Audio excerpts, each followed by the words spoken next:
Olá, eu sou Antônia Márcia Vale e neste Agenda Econômica vamos conversar sobre bares, restaurantes e botequins. A conversa é boa.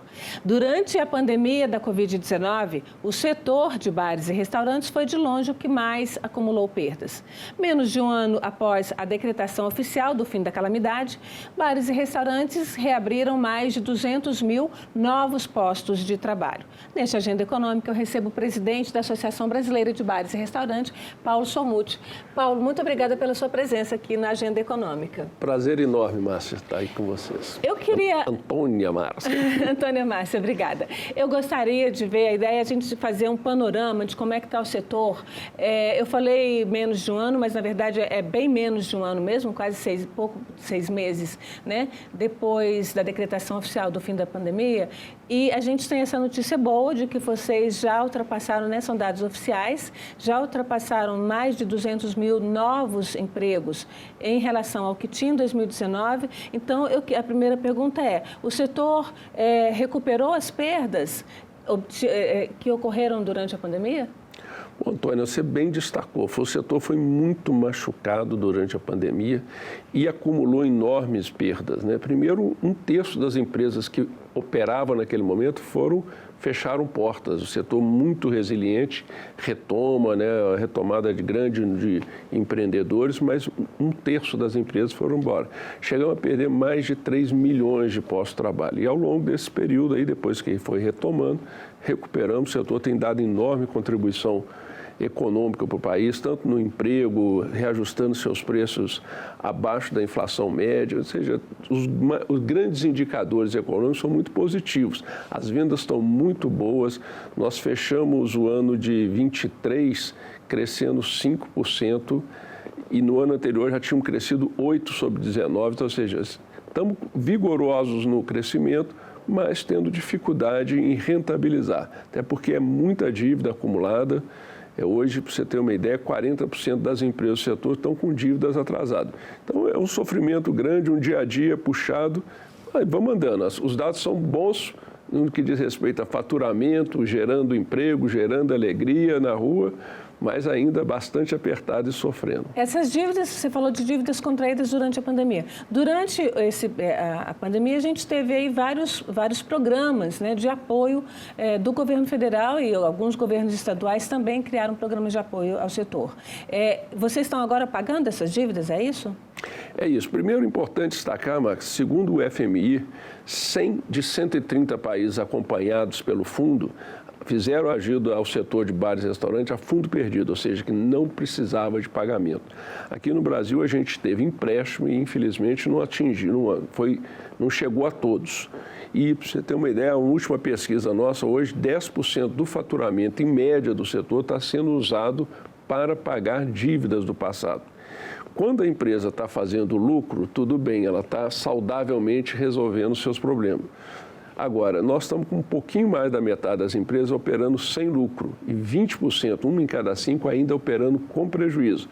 Estas é que estão sofrendo muito, porque como elas não têm lucro para pagar as dívidas, elas precisam fechar as contas no dia a dia e essas contas estão sendo fechadas, por exemplo, deixando de pagar impostos federais, estaduais e, lamentavelmente, um indicador dos mais graves é destas empresas, que são 4 em cada 10 que têm dívidas atrasadas, 30% delas já deixam de pagar encargos trabalhistas, ou seja, uma situação ainda muito delicada que requer uma atenção das autoridades, da sociedade como um todo.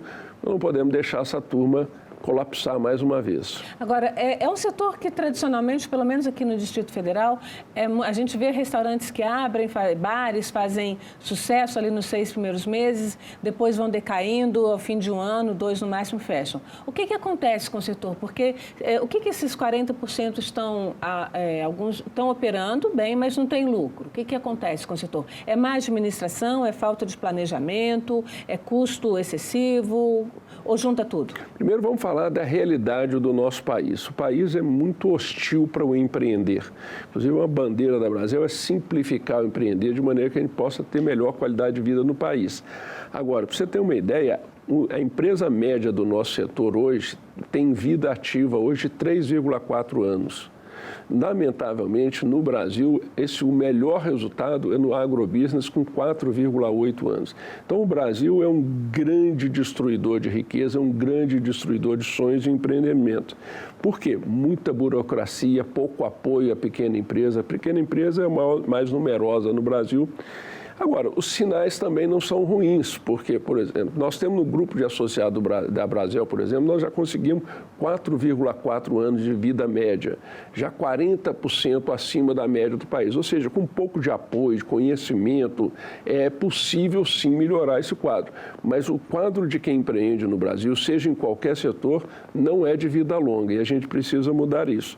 São questões diversas, a gente tem enfrentado isso ao longo dos últimos anos com a reforma trabalhista foi muito importante, ela favoreceu bastante ao nosso setor, porque vivíamos em litígio dentro da Justiça do Trabalho. Agora a reforma tributária vai ser muito importante, ela simplifica, acaba com a guerra, facilita pagar impostos, nós estamos otimistas.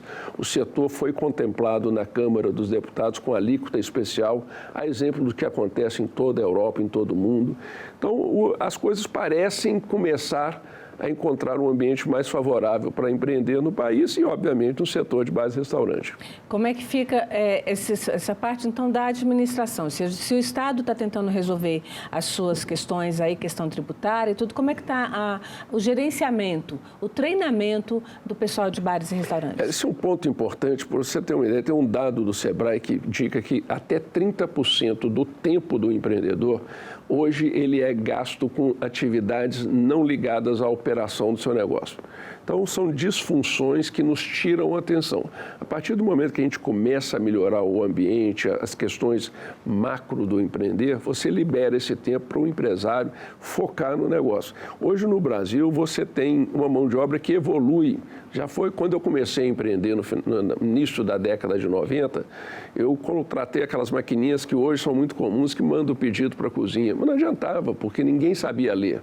A mão de obra não lia. Você chegava para um garçom, ele não conseguia escrever numa comanda, ele precisava guardar de memória. Então, há uma evolução, esse ganho de produtividade é relevante e eu vou te dar um dado muito importante. Os Estados Unidos, na última década, subiram os preços do setor de bares e restaurantes sempre acima da inflação média do país. Aqui no Brasil, na última década, nós subimos abaixo da inflação média.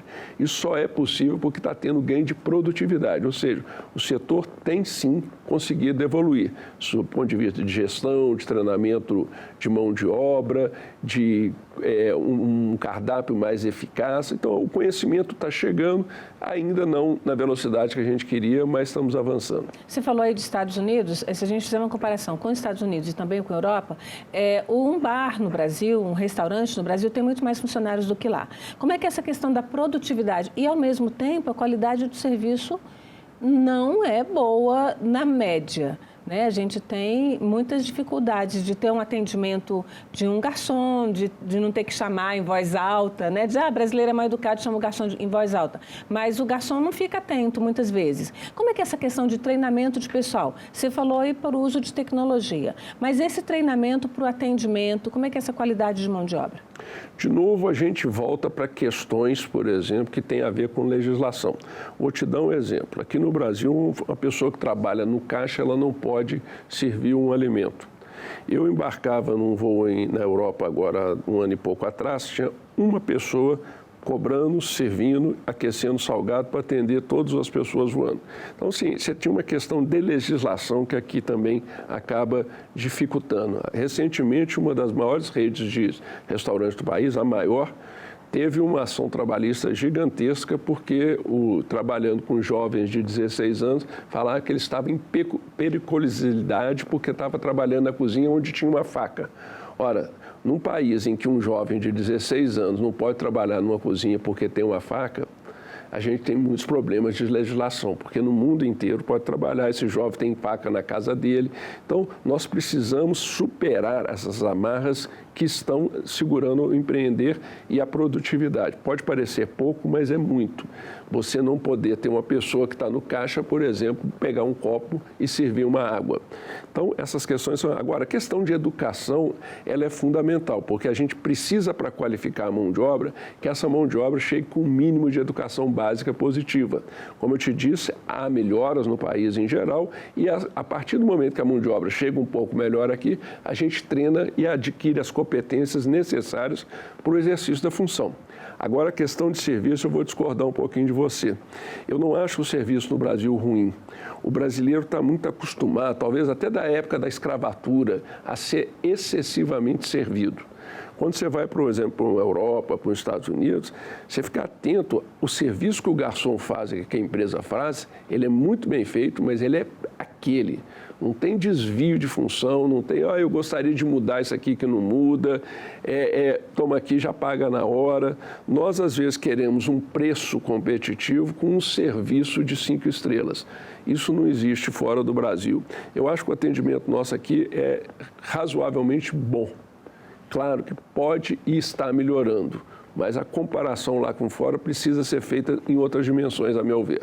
Entendi. Em termos de quantidade, né, de atendimento, porque você falou que a gente está, que é um país onde o custo está sempre abaixo, o reajuste abaixo da inflação. Nos últimos 10 anos. Sim, mas o custo da comida pronta, ou comer fora, né, como a gente diz tradicionalmente em casa, hoje vamos comer fora, vamos comer no restaurante, no bar, no botequim, é muito caro ainda. Para a média das famílias. Claro. Mesmo para a família de classe média alta, é caro. Com toda a razão. Como é que fica, onde fica mais barato? Quando a renda melhora. O Brasil é um país de renda baixa. E a gente paga os custos de produto internacionais. A comida e o serviço, ele tem preço internacional. O arroz que nós comemos, o feijão, a carne, é o mesmo que se paga no mundo inteiro. Commodity. É commodity. Mas aqui a gente tem uma renda da população menor do que lá fora. Então, se o custo do produto é o mesmo e a renda é menor, é claro que o brasileiro vai sofrer mais para pagar essa conta. Importante também ver a carga tributária.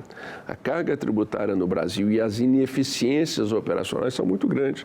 Nós perdemos hoje no país 1/3 de tudo que produzimos de alimentos, nos vários elos da cadeia, do campo à mesa. Então, esses desperdícios, legislações, por exemplo, que dificultam...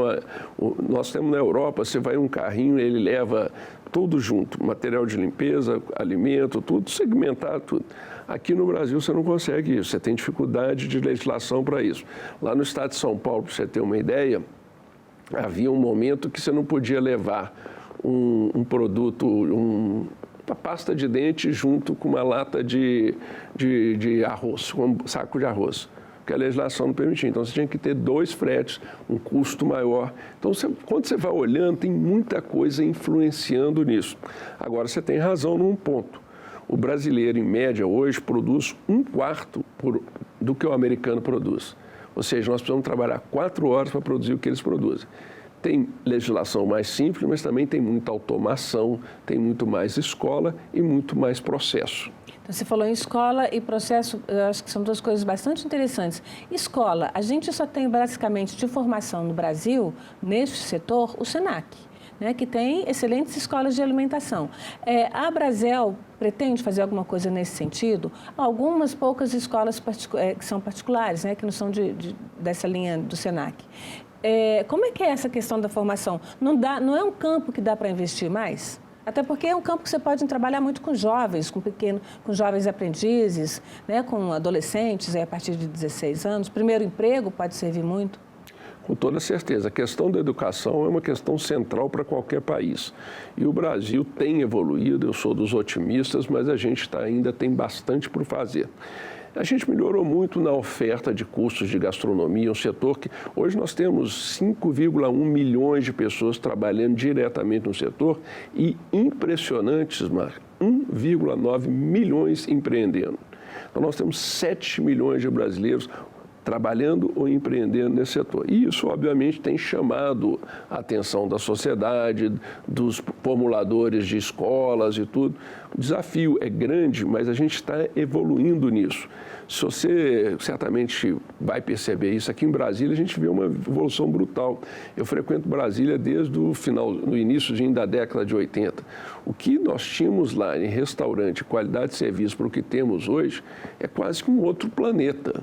Então, há evolução, porque às vezes a gente quer que ande mais rápido, mas não é fácil. O Brasil tem as suas carências educacionais, nosso setor está inserido nesse contexto, mas há esforços grandes. Por exemplo, a Brasel tem mais de 30 cursos gratuitos, que ajudam muito. Nós temos hoje um esforço enorme para ajudar o empresário em 4 jornadas, do nascimento da empresa, do crescimento, da informação e do relacionamento empresarial. A hora que você vai juntando isso tudo, no final das contas, a gente está otimista. Que bom.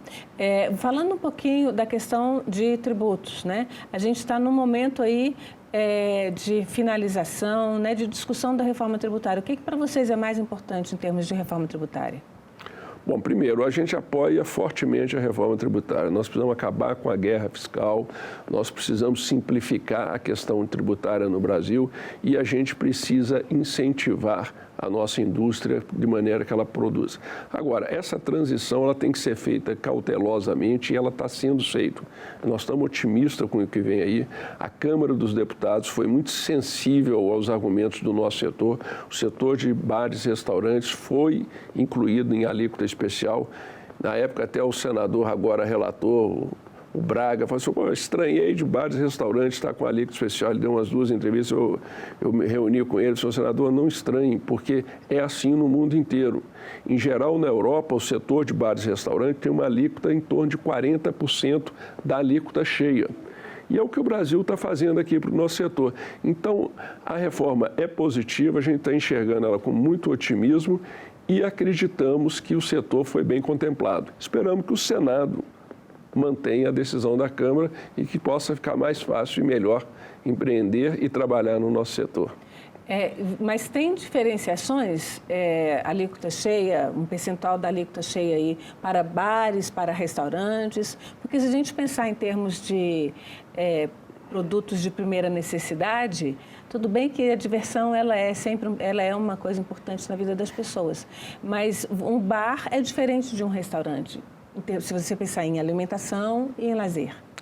Um dos poucos lugares do mundo que bar e restaurante se assemelham no Brasil. Nós temos, primeiro que inclusive nós temos muitos bares que são bares e restaurantes.